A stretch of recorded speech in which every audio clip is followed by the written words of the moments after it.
And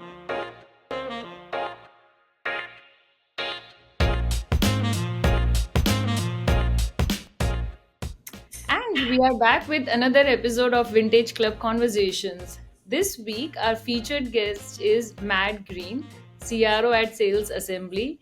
If you have been in sales, I'm sure you have read a lot of great content, his great posts and thoughts on LinkedIn. Sales Assembly is a leading enablement platform helping B2B SaaS companies scale smarter and faster. Matt Green is a go-to name for scaling B2B SaaS companies and the teams behind them.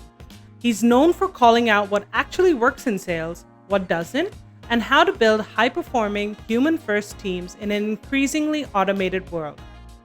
As a thought leader, Matt's been at the forefront of conversations around modern enablement and AI's evolving role in the sales process. Welcome to Vintage Club Conversations, Matt. Yeah, thank you for having me. I'm excited for the conversation. Great.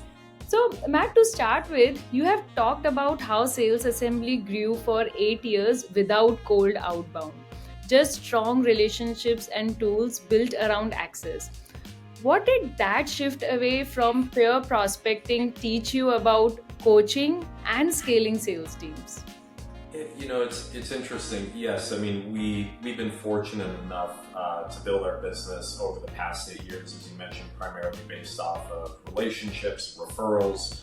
I think the overarching theme that it taught us was that at the end of the day, access is always going to be interruption, right? And what I mean by that is that when you build a system, for the lack of a better term, that relies on trust, that relies on relationships, that relies on warm introductions, on peer referrals, on making sure that you're showing up in the right rooms, you start thinking less about chasing pipeline and more about earning proximity, so to speak, sort of earning the right to have conversations with the right types of people that you want to have conversations with.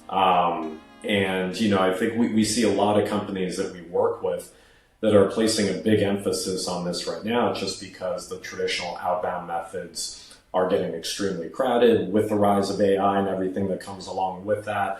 A lot of companies historically have struggled with inbound. So from a coaching perspective, we do see a lot of leaders that are getting much more strategic as far as how they're coaching their teams to start, again, earning that type of proximity and focusing on gaining access rather than trying to interrupt their prospects during their standard day-to-day.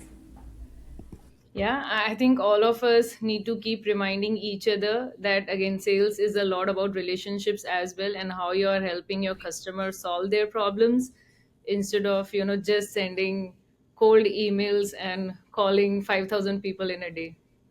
Yeah, exactly. I mean, and especially in this day and age when, the primary job of a salesperson, seen as how buyers are doing so much more research ahead of time. I mean, we all know the stats about how buyers are, when they're entering a conversation with a salesperson, the amount of due diligence that they've already done behind the scenes. It is incumbent on the sales professional to focus more on earning that trust, earning that credibility as an individual rather than as a vendor, right? Trying to develop themselves into a situation where they're going to be seen as a partner, again, rather than a transactional type of vendor relationship. That's what buyers are going to be looking for, and that's how sellers are going to be able to separate themselves from all the AI generated noise that's out there. Yeah, totally. And in a model that's all about trust, where do you see AI and automation actually helping, without making things feel very robotic? It's important to realize that AI is not going to replace trust. But what it will do for sellers, and there are a lot of conversations about this now, about making sellers more efficient. It's about removing distractions that get in the way of building trust, right? So if I'm a seller and I think about like, okay, well, what distractions is AI going to be able to remove from my day-to-day? If my ultimate goal is building trust with a buyer, it's, automating all the prep work, summarizing the call transcripts, even drafting the follow-up emails. I mean, I came across someone on LinkedIn yesterday that was making the argument that he said that he was going to stop using call recorders. He was going to stop using, note takers, simply because he thought that it was a detriment to himself as a seller, that he's gotten to a point where he could not remember off the top of his head details about deals that he's working on. Right? He would have to go to HubSpot or, to Gong and, look up the notes of what took place.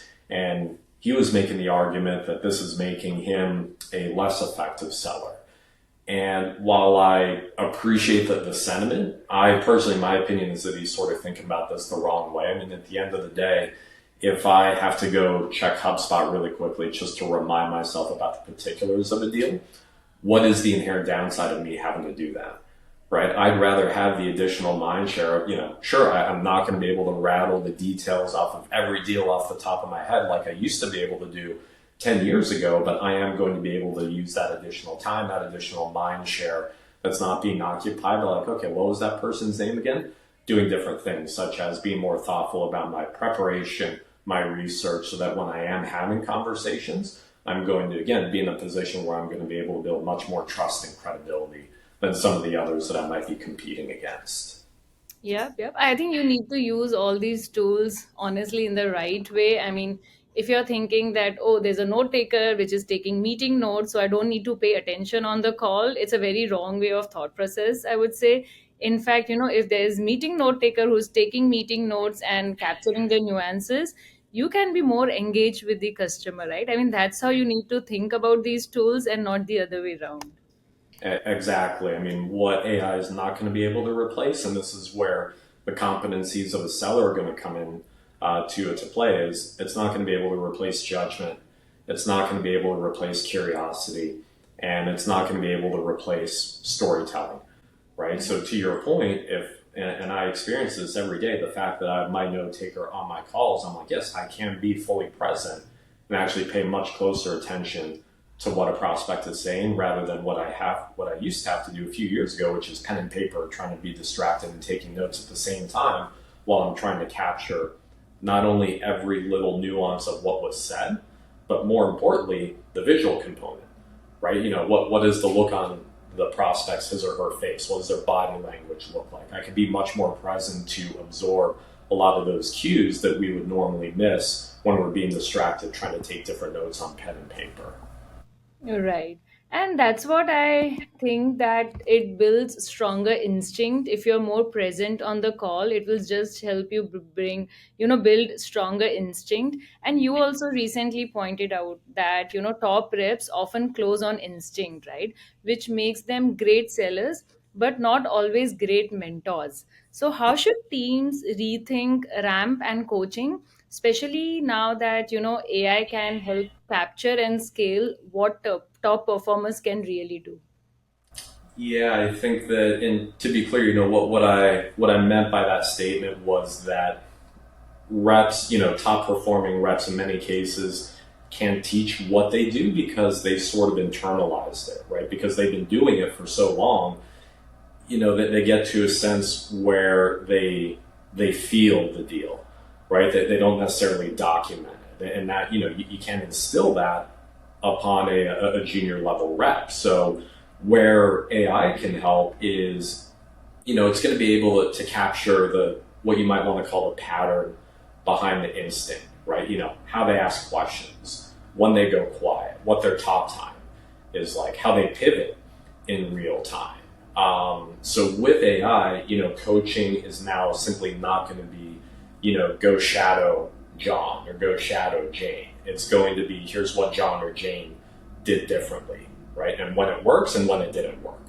I think that's what AI is going to bring to the table, and how leaders should think about leveraging AI and their top reps as it relates to coaching and repeating some of those behaviors. No, totally. I think, one dream every CRO has is how to make everyone in the team perform like your top 10-20% reps, because those are the reps which actually get 80% of the revenue. So the more you can actually, help the other 80% to perform like the top 10-20%, you will, the revenue growth can actually blast. Yeah, absolutely. So we have seen that, pushing urgency or blasting out generic outreach, right? Like what we were discussing earlier around sending 5,000 emails in a day. So all this blasting out generic outreach can actually backfire. Buyers tune out today, right? I mean, they see so many emails in their inbox, they are tuning out. You have said the future of sales is more about surfacing trust than forcing momentum. Where do you see AI actually supporting that shift, from going from backfiring to actually surfacing trust? Yeah, I think that urgency. A lot of reps have this natural inclination as they think about it. Urgency is something that they could instill on a prospect that they could manufacture, and even if they're successful at that, I mean, it tends to not actually lead to a viable long term partnership, right? You could really push a prospect towards signing on the dotted line and getting them across the finish line and throwing the deal over to CS and then watch that customer churn a year later, right? But yeah, to the larger point, buyers, I'm a firm believer that, what they're looking for is certainty, right? And what does certainty come from? Certainty in making the decision, confidence that they're making the right decision for their organization. That comes from relevance, that comes from timing, and more to the point of what you mentioned a moment ago when you talk about trust, it comes from credibility. And you're not going to be able to build credibility and trust with manufacturer pressure tactics. So, where I think AI could be a good value add when it comes to creating certainty is it could help reps earn that certainty.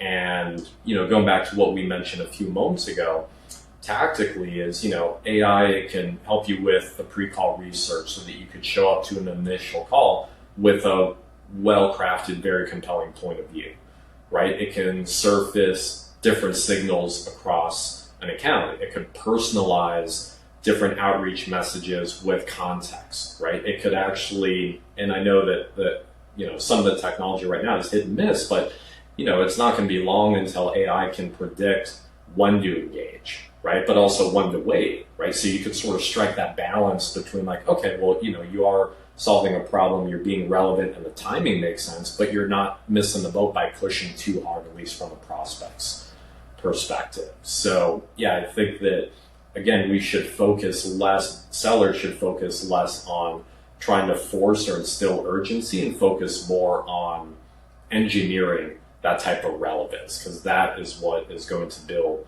that credibility and that trust with a prospect.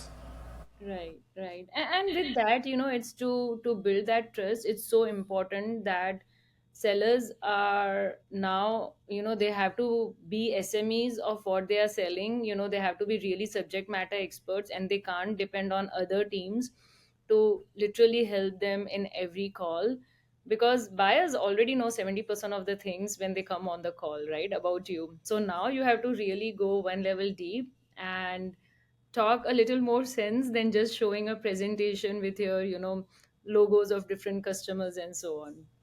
Yeah, and it's interesting that you say that. I was having a conversation with a leader the other day, and he asked the question around, how much does a seller, does his or her personal reputation, personal brand matter, right?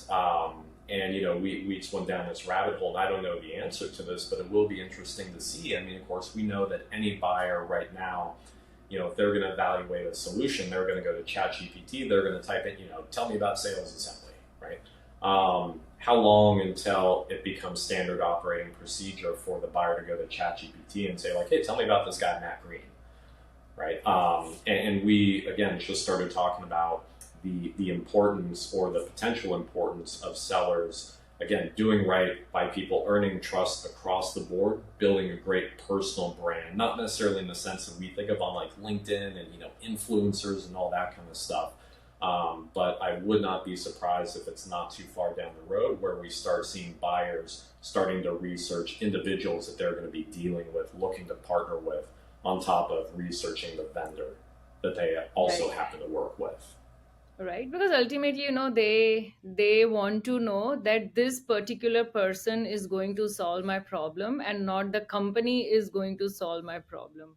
But don't you think that's a double edged sword, Matt? Like, let's say if a company is investing a lot in a seller, but these days, because of the kind of churn we are seeing, in sellers, if a seller is building a brand from company's point of view, and if company is investing in helping seller build that brand, and if they go and join another company, how do you see companies balancing that act for sellers these days? Because today buyers are not buying from brands, right? I mean, it's more P2P selling, I would say, Yeah. than B2B selling.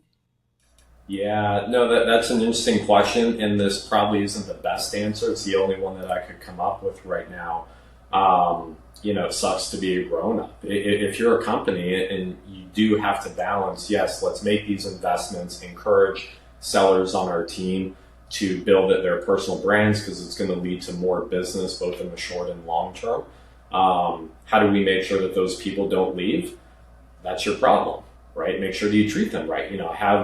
Make sure that you're focusing more as a leader on building and maintaining a great culture. Don't nickel and dime your best reps when it comes to their compensation plans, right? So it does just open up this entire other side of the equation as far as like, okay, well, yeah, I mean, if you, just like any other investment that you're making, if you want it to pay off, you can't just treat it as a one-time investment. You're going to have to treat it as a continuous investment in your people, in your talent, to make sure that they don't have any inclination when a recruiter calls to say like, yeah, I'm going to pick up my book of business and my personal brand and go over to a competitor.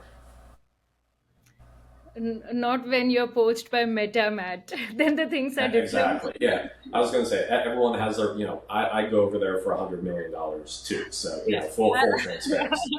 I don't know if I should leave my company and go, but that's life changing money. Exactly. I mean, just again, if Zuckerberg is listening to this right now, I mean, I'll come over for a fraction. So yeah, hit me up. I'm sure, with all the engineers, researchers they are hiring, they will definitely need a good GTM team as well. Yeah, I'm sure that that they probably have that settled, and they wouldn't even pay attention to a jamoke like me. But hey, a guy could dream, right? Yeah. So we have been talking a lot about, how AI can help you surface knowledge, can help you surface relevant context or about a person, about a company, your past meetings, and so on. Are there any specific tools or tactics that can help reps build, especially the credibility and relevance part of it, without actually losing the human touch? I mean, do you use any tools today? Do you know of any tools which can help our viewers probably implement those in their companies?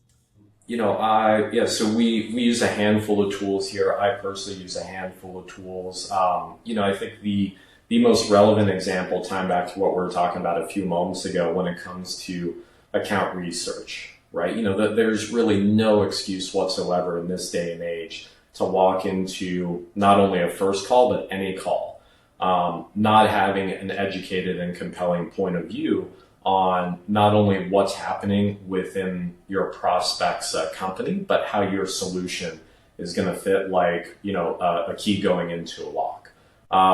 And, I don't use anything fancy here. Full transparency, I blatantly stole this idea from a really amazing woman, Jen Allen Knuth, who, if people are not following her, that they absolutely should. But just a simple, trick, go on to ChatGPT and do not use the current, I think the 4.0 model, use the 3.0 model and just type in, here's my company sales assembly. I'm hopping on the phone with the VP of sales of this account. What keeps them up at night? And then ChatGPT will do all this compelling research. It'll say, great, if I'm the VP of sales at Bullhorn, here's what I'm struggling with right now. And if I overlay how sales assembly could potentially help, here are two, three, or four different ideas of how we might be able to be supportive. Just again, having that type of pre-call knowledge and being able to walk into a conversation with that type of point of view, again, that's a relatively low lift, very easy way to separate yourself from a lot of sellers out there that are just hopping on the first call and saying like, okay, well, why'd you reach out to sales assembly today? Yeah, and there's such a big value add when you go with this prep on the first call. because ideally maybe you would do this in third fourth call after asking them what are your priorities. So this way you are actually able to save time of your buyer and also your own time, plus also reduce the sales cycle. Maybe the topics which you should be ideally discussing in first call, because you have not done enough research, you are discussing those topics in third call only if you get that third second and third call, right? I mean, how many times these days sellers are actually not doing a good job in the discovery call because they are not going prepared. They are not even getting the second and third call because the competition was much more prepared and they knew a lot more about the buyer than your seller. Yeah, and yeah, you phrased it perfectly. I mean, rather than showing up and saying what are your priorities right now, contrast that with the idea of showing up and saying like, hey, I was doing some reading. It looks like you're probably struggling with X, Y, Z. Am I right on that? And even if you're wrong, by a little bit of a degree, number one, again, you're already proving credibility that you know a little bit about their business, that you've done your research. But number two, it's going to open up the conversation because what that prospect is likely going to say. Even if you're wrong, to an extent, they're going to say like, well, yeah, it's something like that, but it's really more about this, that, and the other thing, and boom. I mean, now you're off to the races as far as really having the opportunity to dig deep into their challenges, and to your point, doing it in a way where you're basically clicking the fast forward button because you don't waste the first 30 minutes asking generic questions. Tell me what you're working on right now. Totally, totally. While we are talking about credibility, Matt, on top of your mind, do you remember any interesting story of a referral, or maybe, your biggest deal which was closed via referral? That is a really interesting question. This goes back almost a decade. I worked for a business that we were a tech startup, corporate events marketplace. We would essentially sell prepackaged really cool experiences for services profession. If you're taking someone out to dinner, rather than just a boring dinner, like, hey, let's do this tasting menu in the kitchen with the chef at the restaurant. We would sell stuff like that. And, believe it or not, the who we would end up selling to most often would not be these, big, C-suite executives, actually be their administrative assistants, right? Because, if you're an executive, you have to take some clients or some prospects out to dinner. What do? You hand it off to your admin and say like, hey, can you plan something? Right. So it's not only getting in with, that after doing some research, that we found out that there were actually, small like groups, like collectives of all these executive assistants and admin professionals that would come together. That they go out for drinks every now and again. So really just getting into it to that group, was a huge value add. And, responding to your question in short, long-winded way of getting to the point, which is, we had one administrative assistant, relatively small accounting firm, refer us to her friend that was an executive assistant for some really high-level executives at CBRE, which just does a ton of events, day in and day out all across the country. And at the time, that became, for the better part of 2 years, by a wide margin, our biggest account at that organization. The amount of money that they spent with us month in, month out just dwarfed all the other logos that we were working with at the time. Interesting. I'm hoping that happens with us soon. So, interestingly, yesterday I was meeting a prospect at Blue Bottle here at Mhm. South Park, and uh, I reached 5-10 minutes early, and there was another customer there doing his meeting, a revenue leader from one of our current customers. And we were speaking, we got 5-10 minutes to catch up on things. I was asking him about his experience of using SiftHub for his revenue teams, and he was super excited. And that was the time when the other prospect came, who I was, supposed to meet. Mhm. And when they introduced each other, I told them we are talking to them about a solution. And this current customer, he was so excited. He was like, we love SiftHub, they are helping us like improve the productivity of both AEs and SEs a lot, and it has actually helped us in reducing our sales cycle. So that was such a, beautiful moment that I was like, oh my god, half my job of meeting this prospect is just done in 2 minutes of time. Yeah, it's like we were talking about earlier on in the conversation, earning the right to be in the right rooms. And, timing does play a factor. It sounds like just by pure dumb luck, right? The meeting overlapped and the two people were, in close proximity to each other at the same time. That's the way that the world and sales work sometimes. Yeah, yeah, absolutely. So while we are talking about, all the good things that AI can do, and of course this we have still just scratched the surface, I feel. Where do you think the hype's still ahead of the actual results? Yeah, I think that the whole fully autonomous, here's an AI SDR that is going to be able to you press a button, it does the research, crafts the messaging, identifies the prospect, and puts them into a thoughtful cadence.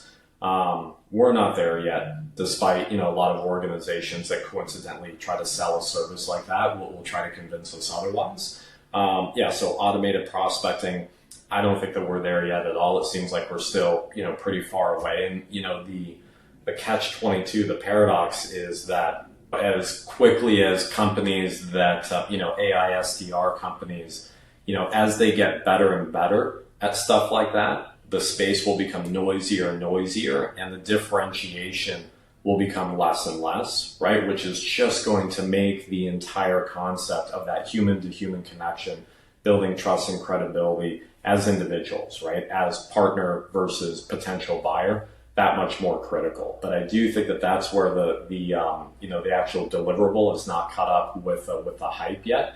And also, the whole, one size fits all AI co-pilots. It seems like a lot of organizations, they have presumed that they could just plug in a co-pilot. It's like, great, go to town, and now, all these problems are solved, efficiencies are going to be built throughout our entire business. And, we're still at the point where these co-pilots, they need context, right? They need much more context that it seems like organizations have planned on building into them in order to be useful. So those are, the two big things. And then outside of all things sales and go to market, the whole vibe coding thing. I mean, yeah, it's easy to use natural language to create apps at a surface level, but it seems like 99% of that stuff doesn't work anyway, right? And continuously bugging, you spend more time, fixing mistakes than you do actually creating something useful. Yeah, yeah. No, I totally agree with both your points. I really want to meet people who post on LinkedIn that they increase their meetings from 10 to 100 by using certain tools. I really want to do that too. uh, Yeah. even the second point, I'm a big believer of vertical agents, like, yeah, all these co-pilots and horizontal agents are great to doing something very generic, but when you really want to do something specific, consider all the context, vertical agents are the way to go. Yeah. Great. So, in the second half of 2025, Matt, what trends do you think sales and revenue leaders can't afford to ignore right now, especially in, how they structure their teams, tech stacks, and also GTM plans? Yeah, if you're a leader, this concept of AI assisted coaching, if you want to call it that, is going to become non-negotiable, right? Rather than, if you're leading a forecast meeting, rather than asking a rep like, hey, how do you feel about this deal? Being able to leverage the AI, the note takers, all the integrations that it has, with your CRM and email, to come armed to those forecast meetings to ask much more thoughtful, pointed questions. Why are we only talking to, three people in the buying committee, right? Why are we, getting on the third demo call? It seems like this person's much more of a talker rather than an actual mobilizer, right? So that type of AI assisted coaching and the ability to inspect deals at a much more granular level than you could before, especially if you're managing a large team. I think that is something that's going to be a non-negotiable. Then, something else, and we spoke to it a few moments ago, just the state of the market is such right now where if you're a leader, if you took out a piece of paper and wrote down the name of your top 5 reps. I could pretty, especially if you're selling to mid market or enterprise, I could pretty much guarantee you that 100% of those top 5 reps are being actively recruited right now. It's, and again, bringing this all full circle, I would bet that those top reps are in many ways top reps because, again, of, judgment, of storytelling capabilities, of all those sort of intangibles, those soft skills that we were talking about early on in the conversation. So I do think that leaders do need to get ahead of potential retention issues on their team. If your reps are producing, if they are your top reps, you're really going to have to start turning the dial a little bit further as far as making sure that you're creating an environment where they want to stick with you and your organization. Yeah, yeah, totally. And for that, I think we really need AI forward revenue leaders now. Yeah, I would agree. And there is a we talk to leaders all the time, and it seems like there's a sense of confusion might not be the right word, frustration might not be the right word, but it's something along those lines when it comes to what AI tools to use and how to integrate it. A lot of leaders have gotten to the point where, understandably, they're kind of throwing up their hands. They're like, look, I bought this really cool AI tool a year ago. 2 months later, something better, faster, cheaper came out. 2 months after that, something better, faster, cheaper came out. So some of these folks are saying, like, you know what, and when I say you all, meaning the other leaders Yeah. across the ecosystem, you all dig into this. You let me know what the next gong is, and whatever we all collectively agree is like the one thing that we need. I'll buy that. And while I understand that the frustration, to your point, just given that the pace of change right now and how intricately AI can impact everybody's business, not just the go-to-market function, but the entire business Yeah. as a whole. It's going to be a big mistake to wait on this. And yes, we do have to be mindful about spend and workflows and change management and all that good stuff. But we can't just sit back and wait for the ecosystem to collectively say, like, yeah, we all need Gong, we all need Outreach or Sales Loft or some type of equivalent. Yeah, yeah. No, totally. I think this is the time to have not just wartime CEOs, but also wartime execs who can actually, push their teams to change and not really wait for the right tool to come in, because that's not going to happen. Every day there will be new advancements, and this is not going to stop soon. Yeah, absolutely. Great. Well, this was great, Matt. I think our listeners are going to have a lot to take away from this conversation. Tons of amazing insights. Oh no, thank you again for the great conversation. Thank you for having me. So, we are going to set aside work for a moment, Matt, and get to know more about you as a person. The questions will be quick and to the point. Are you ready? Sure, yeah, let's do it. Okay. You're based in Chicago, deep dish or thin crust? Thin crust, and it's not even a question. And is there a pizza place you swear by that tourists never find? Yeah, there's a place called Peace Pizza here in Chicago, which is fantastic. Okay. I'll go visit next time when I'm there. Yeah, What's the most unexpectedly useful skill you have picked up outside of work? Something that secretly helps you be better at your job as well. I think storytelling, and I like to think that I wouldn't say that I'm great at this, but I would like to think that I got better at it after becoming a parent. Because not only do you just legitimately tell stories to your child when they're younger, but I found that that was best to explain to them why we're making decisions that we are, why we would encourage our son to not do this or to do something else, is to try to wrap it into a story so that they could understand the context. I like to think that becoming a better storyteller has also made me a better seller. Not that I'm good at it, but better than I was before.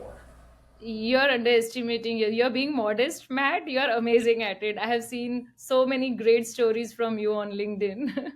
Well, it's all fluff. What's one thing you have totally changed your mind about in the last year? It could be big or small.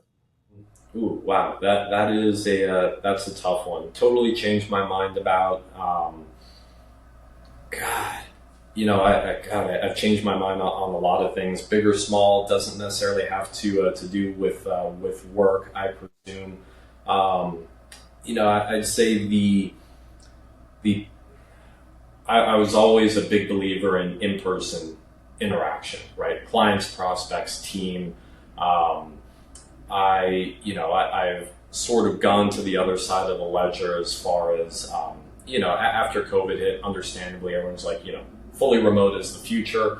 And I completely bought into that. I love working at my little spare bedroom here nonstop. It allows me to be much more efficient.